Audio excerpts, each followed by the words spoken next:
జగన్ ప్రభుత్వం ఏర్పడ్డ కానించి ఈ చివరి దాకా ఎమ్మడి పడటమే అన్నీ ఏదో ఒక రిట్ పిటిషన్ వేయటము, ఏదో బదారణ పోయేవాడు ఎవడో వస్తే వానికి మద్దతుగా నిలబడటము, ఊరేగింపులు చేయటము, వాని పేరు మీద ఉద్యమాన్ని చేయటము, ఇవన్నీ అక్కడి ప్రజలు చాలా కొద్దిగా విచిత్రంగా అంటే ఈ ఒక డిగ్నిఫైడ్ పాలిటీషియన్గా ఎట్లా ఉండాలి అనే విషయాలను కూడా గమనించినట్టుగా ఏం గమనించాలి. భాష విషయంలో అయితే ఆంధ్రాలో ఎట్లా ఉంది, తెలంగాణలో అబద్ధాలు ఇక్కడ కూడా మొదలైనవి. ఇప్పుడు అక్కడ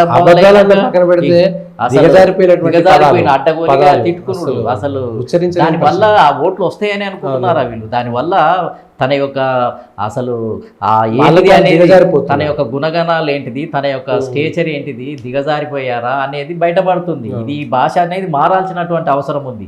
నిజంగా ఓటర్స్ ఇట్లాంటి భాషను మాట్లాడే వాళ్ళను రిజెక్ట్ చేయాల్సినటువంటి అవసరం కూడా ఉంది.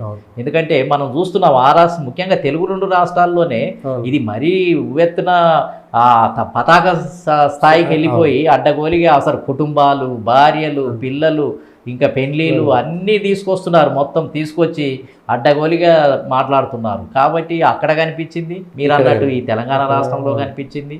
కానీ ఎంతకాలం నమ్ముతారు అబద్ధాలను? కొద్ది రోజులే నమ్ముతారు, చూస్తారు, రియలైజేషన్ అవుతుంది. మేము కంట్రోల్ చేసుకోవాల్సిందే.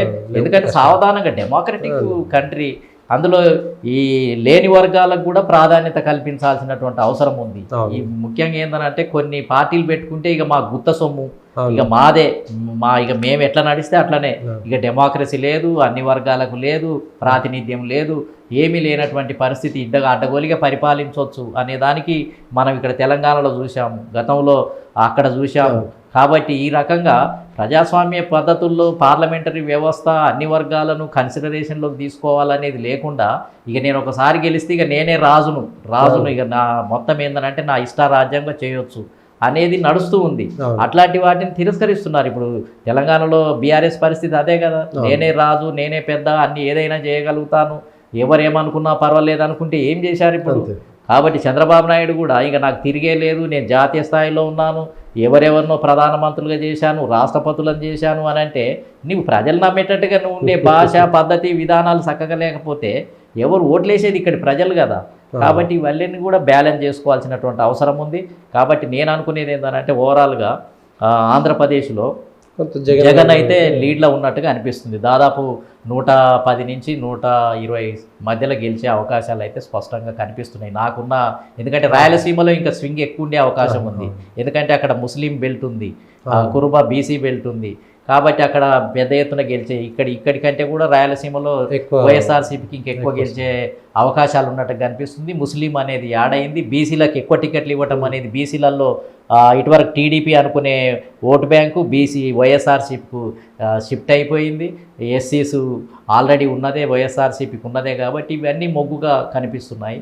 కాబట్టి నాకు ఓవరాల్గా ఏంటిది అని అంటే మళ్ళీ జగనే పై చేయి ఉంటాయి. పార్లమెంట్ స్థానాలలో కూడా జగనే గెలిచే అవకాశం ఉంటుంది. కాకపోతే టీడీపీ ఇప్పుడు ఓటు బ్యాంకును బట్టి, సరళిని బట్టి ఇప్పుడు 81 దాటింది. మరి ఈ అదనంగా పెరిగిన ఓటు బ్యాంకు వల్ల అది టీడీపీకి పడిందా, వైఎస్ఆర్సీపీకి పడిందా? ఎందుకంటే 6 గంటల తర్వాత పడ్డ ఓటు బ్యాంకు దాదాపు 4% ఉన్నట్టుగా ఉంది. కాబట్టి అదేమైనా ప్రభావితం చేస్తా చెప్పలేము. కానీ నా అబ్జర్వేషన్ అయితే జగన్ అనుసరించినటువంటి ఫార్ములా అసలు బీసీలకు కానీ, ముస్లింలకు కానీ, ఇతర వర్గాలకు కానీ, 1-2 వర్గాలను కాకుండా రాజ్యాధికారాన్ని కొన్ని వర్గాలకు విస్తరిస్తున్నాడు అనేది ప్రయత్నం చేయడం జరిగింది, ధైర్యం చేయడం జరిగింది. దానివల్ల ఆయన బెనిఫిట్ పొందబోతున్నాడు అనేది నా ఉద్దేశం. థ్యాంక్ యూ నారాయణ గారు. ఇది తెలంగాణకు సంబంధించినంత వరకు కాంగ్రెస్, బీజేపీ నువ్వానేనా అనేటువంటి విధంగా ఉంటుంది. ఆంధ్రాకు సంబంధించినంత వరకు జగన్ చేసినటువంటి పనుల వల్ల, జగన్ ఇచ్చినటువంటి సోషల్ ఇంజనీరింగ్ వల్ల జగన్కే కొంత మెరుగైనటువంటి ఫలితాలు వచ్చే అవకాశం ఉందనేటువంటి విశ్లేషణ మరి జూన్ 4 నాడు మరొకసారి వచ్చినటువంటి ఫలితాలను బట్టి విశ్లేషణ చేసుకుందాం.